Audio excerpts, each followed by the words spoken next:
જોઈ લઈએ હવે યુસીસી, જેનો મતલબ શું થશે? યુનિફોર્મ સિવિલ કોડ, જેને શું કહેવામાં આવે? એક સમાન નાગરિક સંહિતા. બરાબર. અત્યારે વાંચવામાં આવે કે ભારતના અંદર ઉત્તરાખંડ એ પ્રથમ રાજ્ય બન્યું કે જેને શું કર્યું? યુસીસી લાગુ કર્યું. બરાબર. અને સાથે સાથે એ જ વાંચવામાં આવે કે ગોવામાં પહેલેથી જ યુસીસી લાગુ. બરાબર. તો હવે આને ડિફાઇન કઈ રીતે કરવું કે ગોવા આવશે કે ઉત્તરાખંડ આવશે? તો જુઓ, સિમ્પલ રીતે બે રીતે યાદ રાખજો. જ્યારે ભારત દેશ ગુલામ હતો ત્યારે ગોવાના અંદર કોનું શાસન હતું? પોર્ટુગીઝનું હતું. પોર્ટુગીઝે ગોવાના અંદર એક શું કે સંહિતા બનાવેલી, જેને શું કહેવામાં આવે? Portuguese civil code 1867. અને આ જ્યારે સિવિલ કોડ બનાવ્યો ત્યારે આના અંદર યુસીસી નો લોકોએ ઉલ્લેખ કરી દીધેલો હતો, એટલે કે ગોવાના અંદર કોઈ પણ ધર્મના લોકો રહે એ બધા ધર્મો માટે પછી એ બધા ધર્મો માટે શું હશે? લગ્ન વિધિ, છૂટાછેડા, દત્તક લેવાની પ્રક્રિયા તેમજ શું કે ઉત્તરાધિકારી, એ બધાની પ્રક્રિયા બધા ધર્મો માટે સેમ રહેશે. બરાબર. આ ગોવાના અંદર પહેલેથી આ વસ્તુ હતી જે આજે પણ ફોલો કરવામાં આવે. બરાબર. એટલે ગોવાના અંદર શું કહેવામાં આવે કે પહેલેથી યુસીસી લાગુ હતું. અને આઝાદી પછી ભારતના અંદર પ્રથમ યુસીસી લાગુ કરનાર રાજ્ય કયું બન્યું? યુકે. યુકે મતલબ ઉત્તરાખંડ, યુનાઇટેડ કિંગડમ નથી. ઠીક છે. ચાલ, હવે શું છે? શું સિવિલ કોડ? બરાબર. પણ દરેક નથી ખબર પડતી કે સિવિલ કોડ છે શું. ઠીક. તો જો ભારતના અંદર મેનલી બે લો ફોલો થાય. એકને કહેવાય ક્રિમિનલ, એકને શું કહેવામાં આવે? સિવિલ. બરાબર છે. ક્રિમિનલ લો માં કયા પ્રકારના આવશે? બધા પ્રાવધાન કે ખૂન ખરાબા હશે. બરાબર છે. મારામારી હશે. આ બધું જો જે કોઈ પણ વ્યક્તિ કરશે એ ભારતના તમામ નાગરિક માટે ક્રિમિનલ લો એક સમાન લાગશે.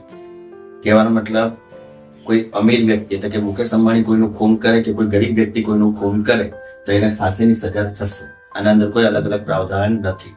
જ્યારે સિવિલ કોડના અંદર જ્યારે સિવિલ બાબતોમાં શાનો સમાવેશ થશે? સંપત્તિ છે, લગ્ન છે, છૂટાછેડા છે, આ બધાનો સમાવેશ થાય.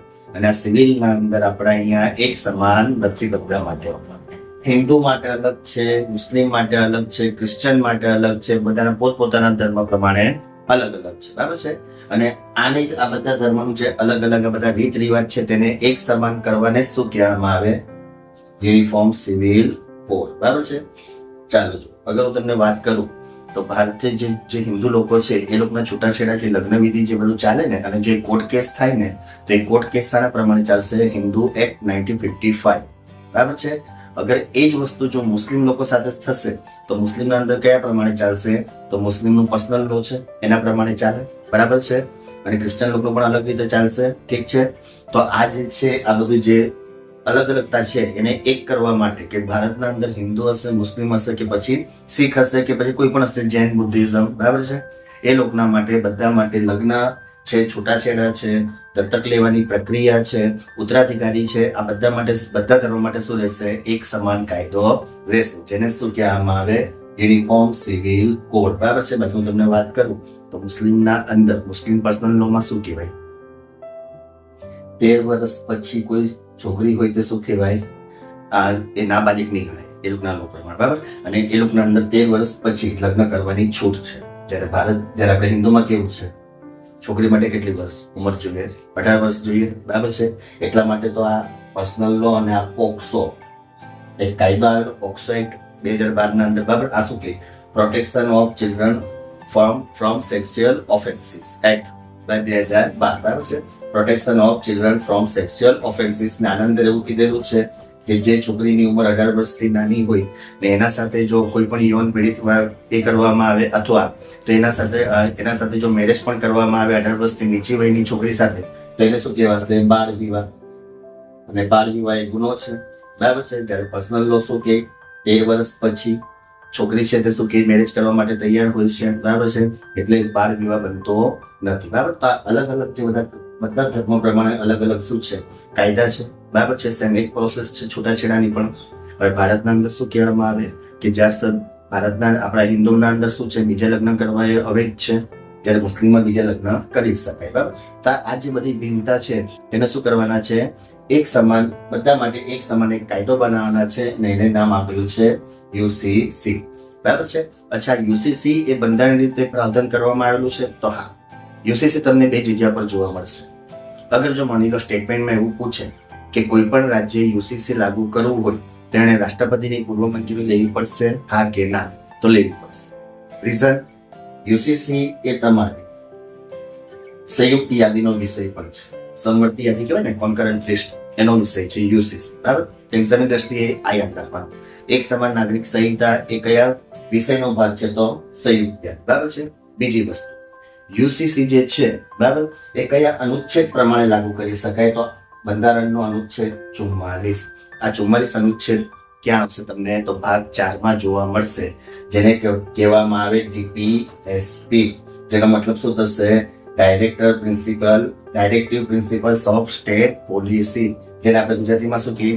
રાજ્ય નીતિના માર્ગદર્શક સિદ્ધાંત. ને એના અંદર જે વાતનો ઉલ્લેખ કરવામાં આવ્યો છે તેમાં શું કહેવામાં આવ્યું છે કે રાજ્ય ધારે તો પોતાના સ્ટેટના અંદર ડીપીએસપી લાગુ કરી શકે. બરાબર છે. નિર્દેશક તત્વ છે, નિર્દેશક તત્વ છે એનો મતલબ શું થાય? નિર્દેશનો મતલબ શું થાય? નિર્દેશ અને આદેશ બે વસ્તુ હોય. ઠીક છે. સિમ્પલ ભાષામાં કહીએ તો નિર્દેશ એટલે એડવાઇસ અને આદેશ એટલે ઓર્ડર. બરાબર છે. ઓર્ડર આપે એટલે કરવું જ પડે, એડવાઇસ આપે, નિર્દેશ કરે એટલે માનવું નહીં માનવું એ કોના પર છે? રાજ્ય પર છે. બરાબર છે. તો રાજ્ય ધારે તો લાગુ કરી પણ શકે, નહીં પણ કરી શકે. બરાબર છે. હા, અને આ બીજી વસ્તુ, આ એક્ઝામમાં આવે ભાગ 4.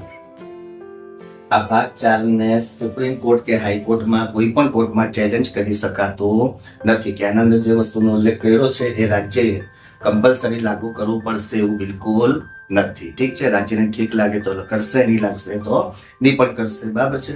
એટલા માટે તો તમે જોયું છે ભારતના અંદર અમુક સ્ટેટ છે જ્યાં નશીલી પદાર્થ વેચવાની છૂટ છે. બરાબર છે. અને જ્યારે અમુક સ્ટેટ એવા છે કે જ્યાં વેચવાની છૂટ નથી, જેમ કે આપણું ગુજરાતમાં છે ને દારૂબંધી. ઠીક છે. બરાબર. આ બધી વાત ક્યાં આવશે? તમારી રાજ્ય નીતિના માર્ગદર્શક સિદ્ધાંત. બરાબર. તો રાજ્ય નીતિના માર્ગદર્શક સિદ્ધાંત અનુચ્છેદ 44 શું કે રાજ્યએ સુનિશ્ચિત કરવું જોઈએ કે એના રાજ્યના દરેક નાગરિકને શું કરવામાં આવે? એક સમાન ન્યાય મળે. બરાબર છે. અને એક સમાન ન્યાય મળે, એક સમાન સંહિતા લાગુ કરી શકે. બરાબર છે. તો આના બેઝ પર જ ઉત્તરાખંડે શું કર્યું છે? એના અહીંયા યુસીસી લાગુ કર્યું છે. બરાબર છે. અને એવું કહેવામાં આવે છે કે હવે ઉત્તરાખંડ પછી ગુજરાત અને રાજસ્થાન કે મધ્યપ્રદેશ બેમાંથી એક છે, ત્યાં પણ યુસીસી આ જે યુસીસી છે એના માટે શું કે બનાવવાનું ચાલુ થઈ ગયેલું છે. બરાબર, નીતિ નિયમ. બાકી ઉત્તરાખંડના અંદર તો કહી દીધું છે કે 18 વર્ષથી જે સ્ત્રી છોકરી નાની હશે જે લગ્ન કરશે એને શું કહેવાય? બાળ વિવાહ. બરાબર. અને ઉત્તરાખંડમાં તો એ પણ કહી દીધું છે કે હવે કોર્ટના શું કે આદેશ વગર છૂટાછેડા પણ નહીં થશે. ઠીક. અને લિવ ઇન રિલેશનશિપ વિશે પણ વાત કરી છે ઉત્તરાખંડના અંદર. બરાબર. એ તો કોમન છે, તમારા વાંચવામાં આવી જશે. બરાબર છે. બાકી અત્યારે મેન શું યાદ રાખવાનું હતું કે યુસીસી છે શું? ઠીક. તો શું છે? સિવિલ કોડ છે, યુનિફોર્મ સિવિલ કોડ, જેને શું કહેવાય? એક સમાન નાગરિક સંહિતા. બરાબર છે. તો ભારતના અંદર પહેલેથી કયા રાજ્યમાં એક સમાન નાગરિક સંહિતા હતી? તો ગોવા. ને આઝાદી પછી ભારતના અંદર એક સમાન નાગરિક સંહિતા અથવા ધારા લાગુ કરનાર પ્રથમ રાજ્ય કયું બન્યું? તો યુકે, ઉત્તરાખંડ. બરાબર. ક્લિયર આમ બધાને? હવે યુસીસી માં આગળ વધીએ.